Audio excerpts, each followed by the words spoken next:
Hello everyone. I'm here this morning. It has been long that I sent ring lights. I feel okay. Let us just discuss some things this morning that I've noticed over the years I've been doing consultancy in NGO sector. I've discovered some anomalies, and I feel I should just talk about them for those that are in that sector and for those that want to go into humanitarian activities.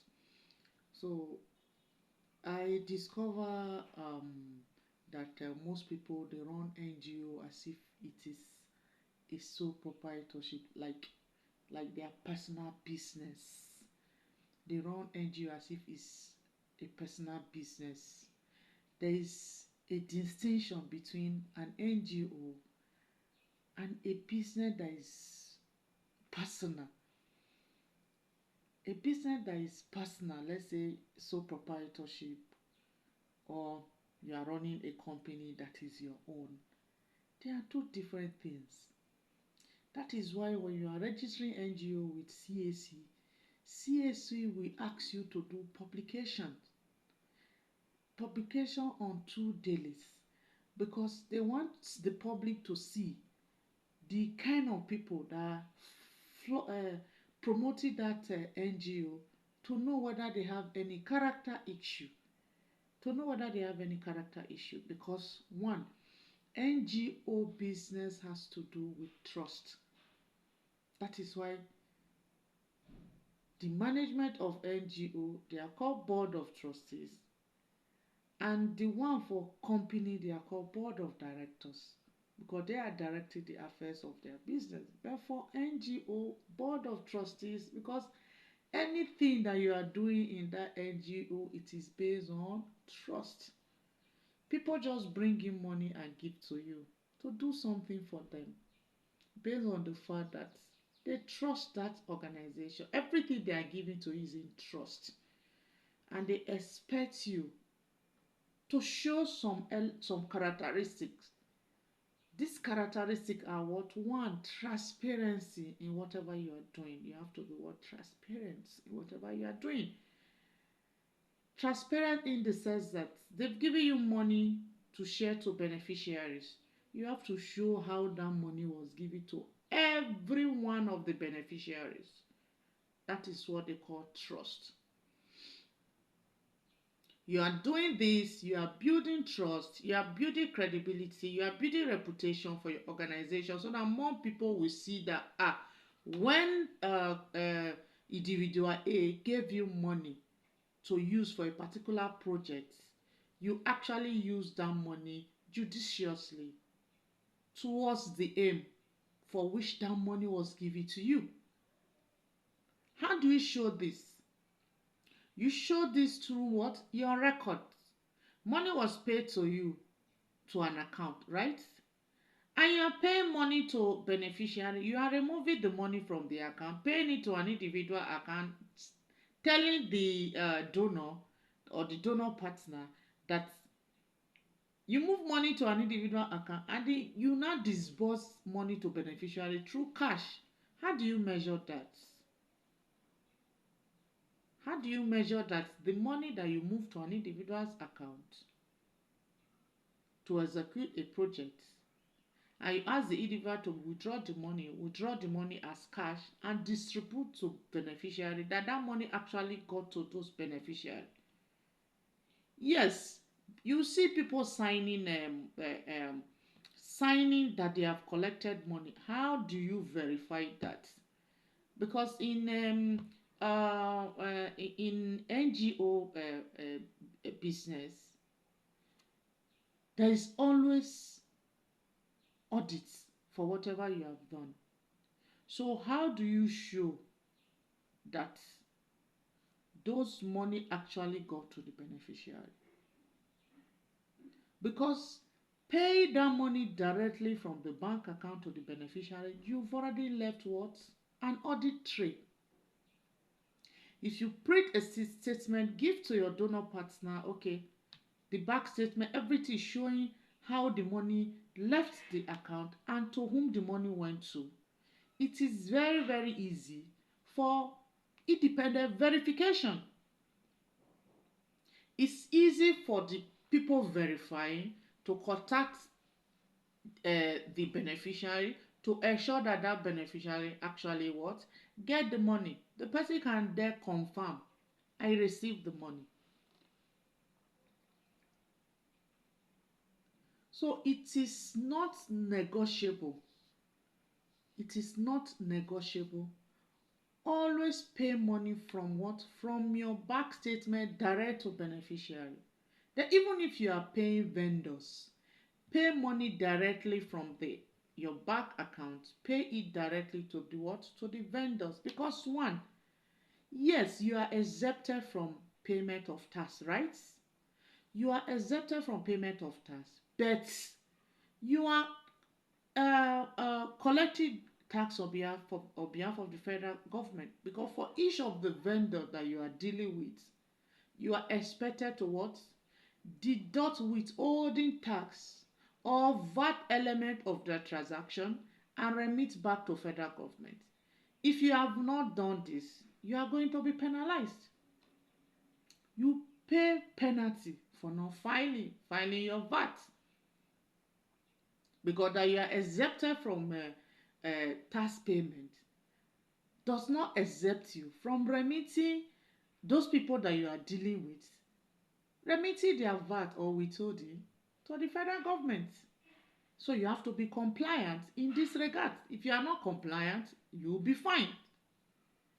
So these are the things that NGO management should take into cognizance.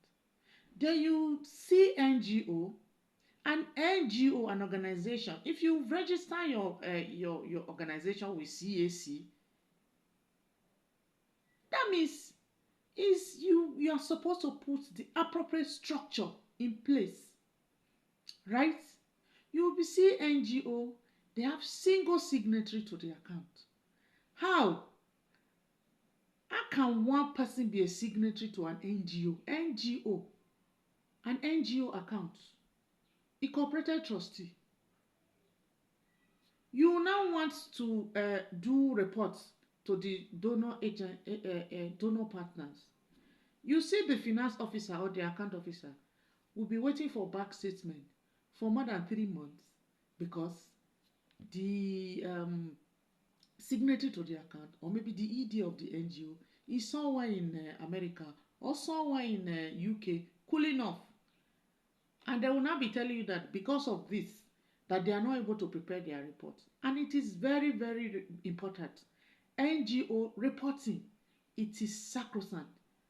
If they ask you to submit your report on a monthly basis, it has to be on a monthly basis.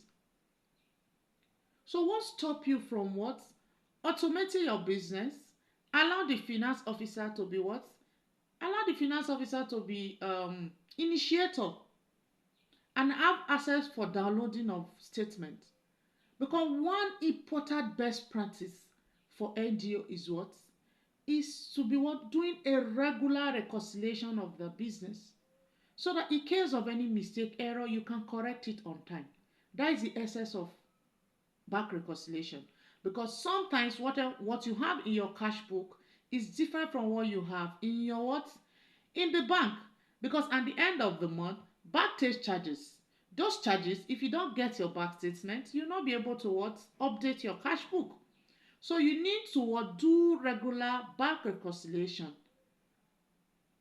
So if you don't have access to download a bank statement, that's I'm talking about the finance officer now.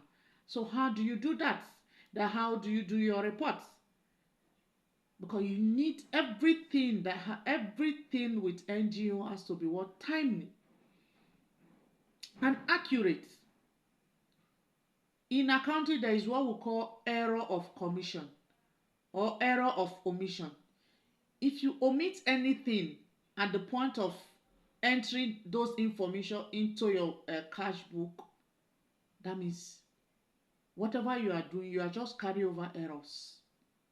So all these things need to be detected on time, so that whatever you have in your recording, it's what? Accurate. So if you are not the sole signatory to the account and you even refused to automate the account in this business, in this our digital era, in your own personal account, you've automated it. But in the NGO account, you've refused to automate it. What are you scared of? Is it not the same security? It is the same security that you have for your individual account that you have. It's the same thing for the corporate account. It's the same application that the bank is using for both now. If they can hack your individual account, they can also hack your what? Your organization's account. So if they've not been able to hack your individual account, so why are you not scared of automating your organization's account? The bank know what they are doing, and at least to a certain extent, there is security. There is security. They do update as they are detecting a loophole in their system. They are what upgrading. So why are you scared? Why are you scared of automating your business account and making the work very, very cumbersome for the people working with you, for your employees? Give report, they cannot give report because the ED is somewhere enjoying in Brazil or in UK. So these are mistakes that we need to correct. An NGO is a structure. Is already you've already you is a a business that need proper structuring. Don't run an NGO as if it's a sole proprietorship. A sole proprietorship is you. It's the same you. You are just getting a business name so that they will know you with that business name. It's still you. It's in your business. So you can if you want something like that, you can go and register a sole proprietor. I know that it is your business. It is your money that is there. It's not people's money. So people cannot give you money and you are not able to account for it appropriately. When you are signing for the grants agreements, you are signing the MOU. When they gave you the grant this thing letter, the condition that you are supposed to fulfill, they were spelled out there. So you are supposed to follow all the conditions to the letter. So these are basically what I've noticed. Don't be a sole signatory to an NGO account. Your finance officer, this is a business account. To a reasonable extent, trust the people that are working with you. Making a finance officer a co-signatory to an account does not, he can't sign alone, right? He cannot. But to some extent, there are some things that he can do on your behalf that will keep the organization running, especially when it has to do with the financial management system of the organization, which is very, very key. It is very, very, very key. The backbone of every NGO is proper bookkeeping. It's the backbone of every NGO. You need to take it seriously because it is report that will show what you'll be doing, show transparency, that will show that you are accountable. Is the one that will show that you are what legally compliant. Because it's not the recording that you are doing is not only for your donor partner. You are also doing proper record keeping because of what regulatory bodies. Because you need to do your annual filing with CAC. CAC want to see what you are doing. That's why you see if you are doing filing for NGO, there is a space that will ask how much went towards the trustees. There is a space for that when you are filing for filing your audited account with CAC. You file with CAC on a yearly basis, and you also file with what FRS, because these are the two bodies that are regulating your transactions, that are regulating your operations. They want to see what you are doing. You've said that the object of your organization, what you want to do is charity. Then at the end of it, you are using doing business. The FRS want to see the money that you receive, was it for the object of the organization? Anyone that is not for the object of the organization, they will tax you on it. They will tax you on it. That's why they want to see all your operations. And you need to properly keep record for this. So I just feel I should bring this out this morning. Enjoy your weekend. Thank you very much. Have a nice day.